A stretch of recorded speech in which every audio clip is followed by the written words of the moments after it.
Graça e paz, queridos irmãos, esse é o canal Discipulando pela Bíblia e eu sou o pastor Bruno Pim. Estou aqui mais uma vez com muita alegria e prazer de poder compartilhar uma porção da Palavra de Deus ao seu coração. Primeira vez por aqui? Primeiramente, seja muito bem-vindo e saiba que tudo isso daqui é feito com muito carinho, amor, dedicação e também muita simplicidade. Apenas um celular, uma mesa e um pão que nós compartilhamos aqui diariamente a fim de abençoar a sua jornada cristã. Nós estamos aqui de janeiro a dezembro, de Gênesis até Apocalipse, extraindo, meditando sobre chaves espirituais dentro dos livros da Bíblia. E nós estamos aqui meditando nos livros agora do Novo Testamento. Agora nós estamos muito empolgados porque estamos iniciando mais um dos evangelhos, o Evangelho de Lucas. E hoje a porção é uma porção única. Nós vamos meditar sobre o capítulo 1 do Evangelho de Lucas. E na porção de hoje nós veremos um dos relatos mais detalhados e sensíveis sobre a vida de Jesus. Lucas era um médico e companheiro do apóstolo Paulo, que escreveu esse evangelho para mostrar a humanidade de Cristo e a fidelidade de Deus em cumprir todas as suas promessas. Prepare o seu coração, porque estamos começando mais um episódio de Discipulando pela Bíblia. E esse maravilhoso livro, ele se inicia apresentando um casal fiel. É um casal composto de Zacarias e Isabel, ambos já idosos e sem filhos, sem ter deixado descendência. E apesar da dor da espera, a Bíblia diz que eles eram justos perante a presença de Deus. Quantas vezes a fidelidade de alguém é provada exatamente no tempo da espera? Mas Deus nunca se esquece daqueles que permanecem fiéis. Guarde isso no seu coração.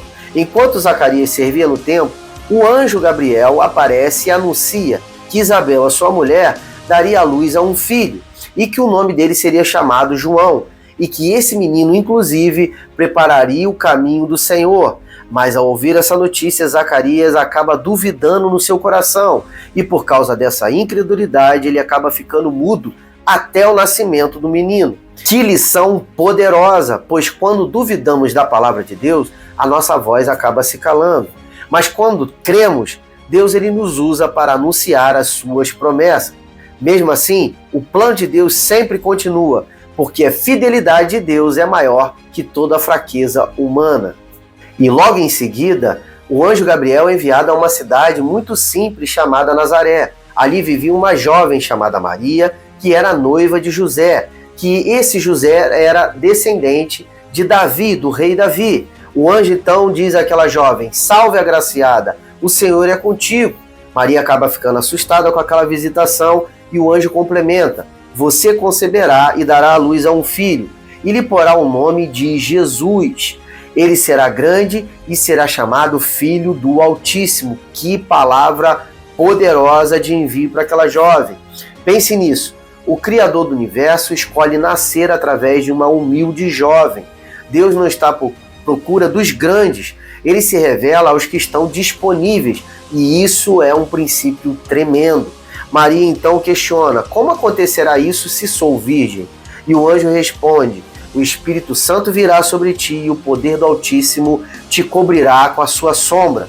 E Maria acaba respondendo essa visitação, essas palavras inéditas, de uma forma muito simples, mas com uma fé muito genuína e profunda.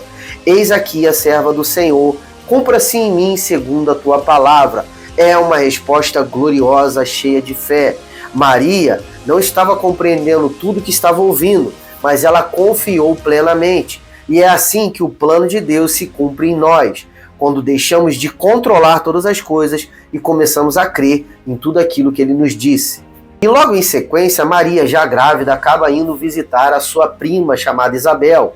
E quando as duas se encontram, algo extraordinário acontece. O bebê que estava no ventre de Isabel começa a saltar e ela fica cheia do Espírito Santo. Isso é tremendo, pois a presença de Jesus traz sempre vida, alegria e movimento. Mesmo antes de nascer, aonde Cristo chega, algo se transforma. E Isabel dá uma declaração: bendita és tu entre as mulheres e bendito é o fruto do teu ventre. E Maria, também inspirada pelo Espírito, entoa um cântico de louvor que diz: a minha alma engrandece ao Senhor e o meu espírito se alegra em Deus, o meu Salvador.